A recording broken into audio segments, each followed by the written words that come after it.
కడప జిల్లాలో గాంధీ జయంతి వేడుకలు ఘనంగా జరిగాయి. మతోన్మాదానికి వ్యతిరేకంగా దేశ సమైక్యత సమగ్రత కోసం కృషి చేయడమే గాంధీజీ యొక్క ఘనమైన నివాళి అని సిపిఐ జిల్లా కార్యదర్శి గాలిచంద్ర అన్నారు. దేశ సమైక్యత కోసం మతోన్మాదానికి వ్యతిరేకంగా కృషి చేయడమే గాంధీజీకి ఘనమైన నివాళి అన్నారు. ఇక గాంధీ జయంతి సందర్భంగా గురువారం స్థానిక 1 టౌన్ సర్కిల్ గాంధీ విగ్రహానికి పూలమాలలు వేసి ఘన నివాళులు అర్పించారు.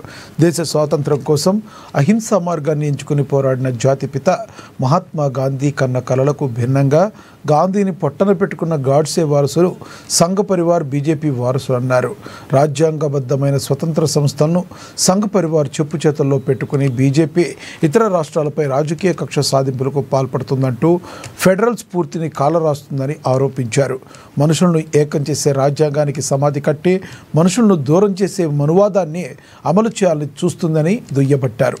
పాలక ప్రభుత్వాలు అనుసరించే విధానాలపై గాంధీజీ స్ఫూర్తితో పోరాటానికి శ్రీకారం చుట్టాలన్నారు.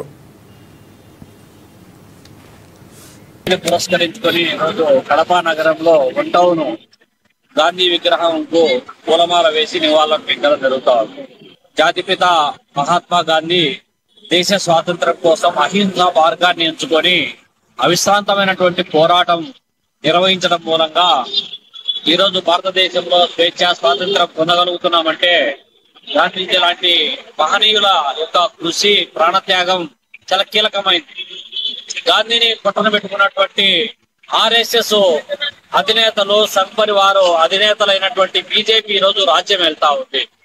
11 సంవత్సరాల మోడీ పాలనలో గాంధీజీ కన్న కలలకు తూర్పు కొట్టేటటువంటి పద్ధతిలో పరిపాలనా విధానం నడుస్తా ఉంది.